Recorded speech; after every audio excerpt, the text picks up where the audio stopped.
Hey, do you want to learn how to decipher Instagram analytics? You're going to do that today. You're listening to part 3 of my series with Amber Cullum from the Grace Enough podcast.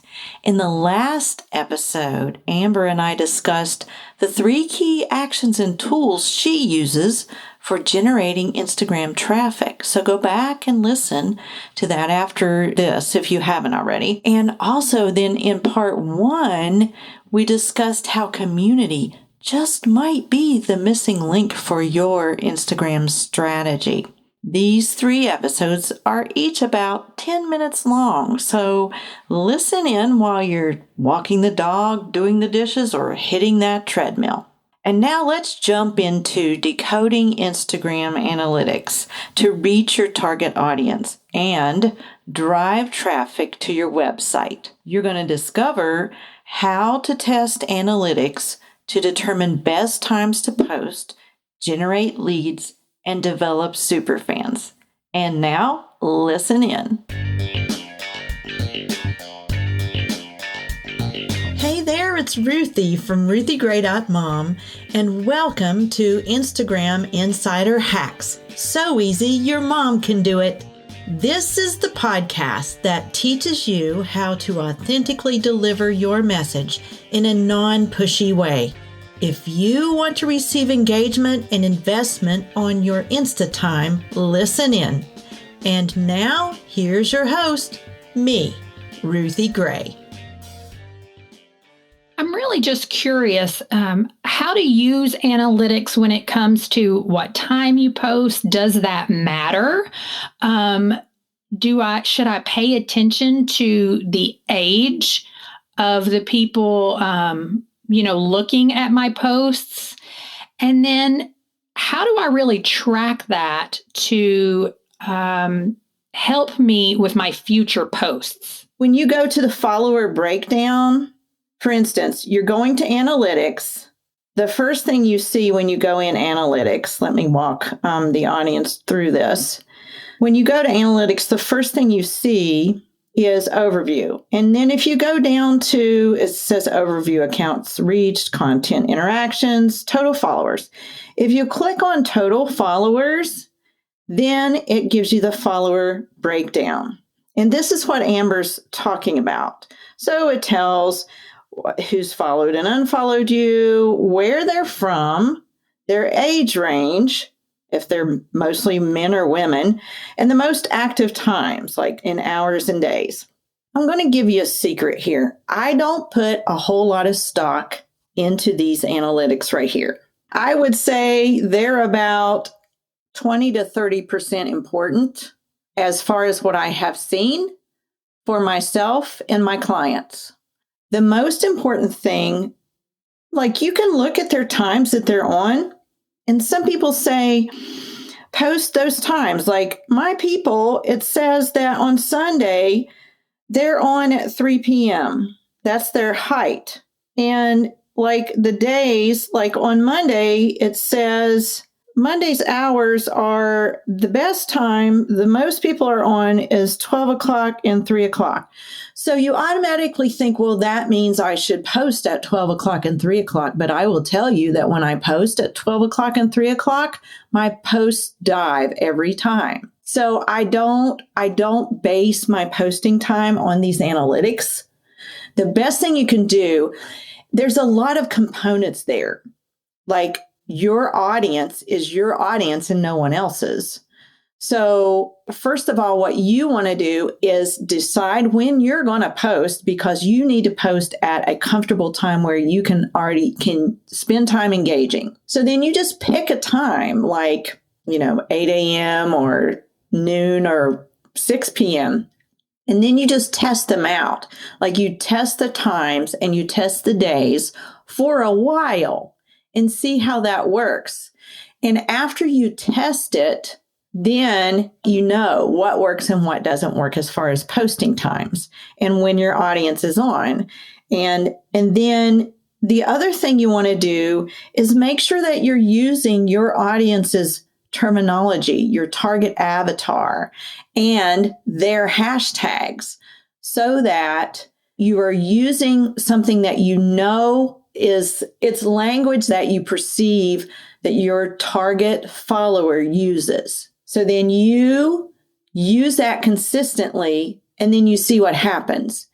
And the reason I say that is I did this for a couple years with Instagram when I started teaching Instagram. And I started looking in my audience. It says my audience is mostly, the biggest bunch of them are 35 to 44 in the age range. That is baloney. Because the most people that come to me and comment on my trainings are my age. They're empty nesters. They're Gigi's. They're grandmas. They're the ones that they've entered the second phase of life, and like you're younger than that. Yes. And there is a demographic of people like you that I have for sure. And I always say, you're probably, if you're not my age, you're probably either a social media hater, but you have to be on there, or you're just an old soul. And I am totally an old soul.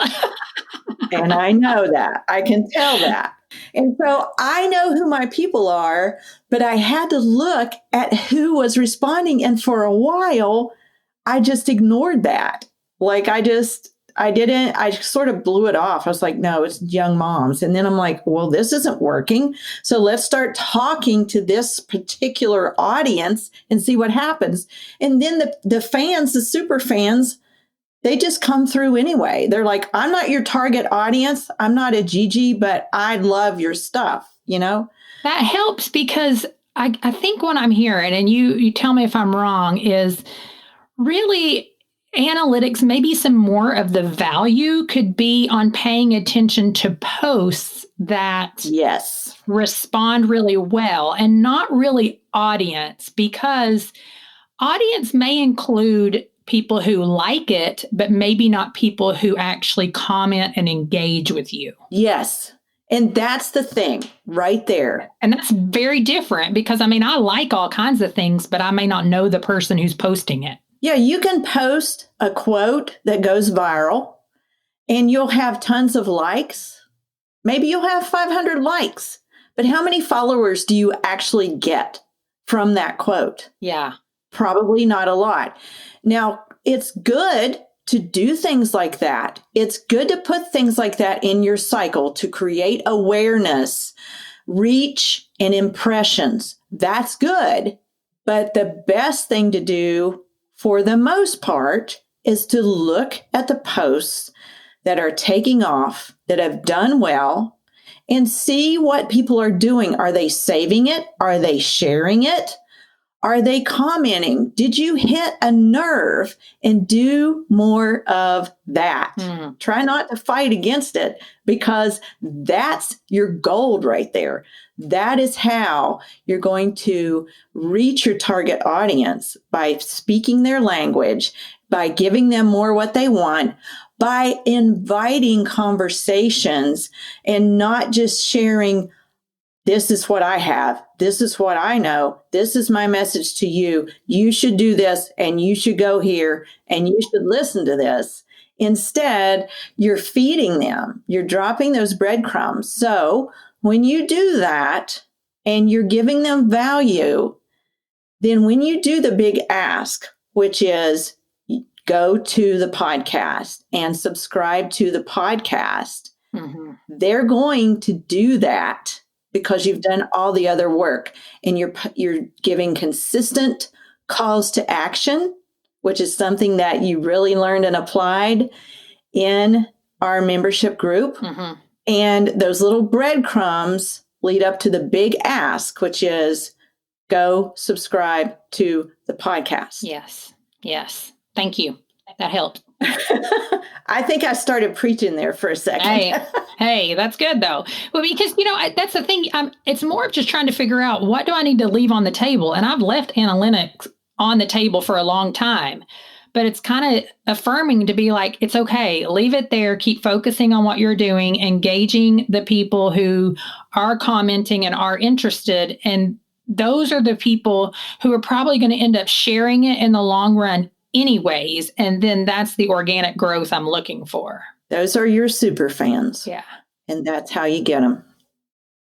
Did you learn something today? I think we could all get a little bit of a revelation from this. You know, you can learn a lot from your analytics, but even more so, take it upon yourself to look at the fans you have. Study your top posts and the days and how they're responding to those. And then test those posts against different posts. Make sure that you have your avatar terminology nailed down. Do you really know what your avatar is? Make sure you have a good picture in your mind and use hashtags that she uses.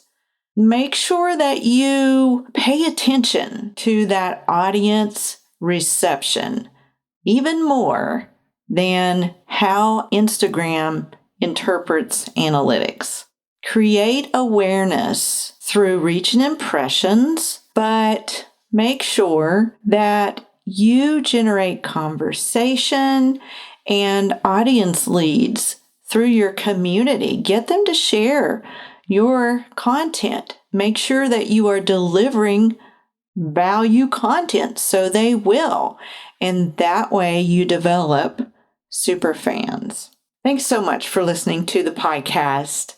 This concludes our 3-part series with Amber, but I hope you'll go back and catch the other 2 if you haven't already. And if you enjoyed the episode, why don't you just tap the 5 stars and take a minute to leave a rating if you would. I would love that. I'd be eternally grateful.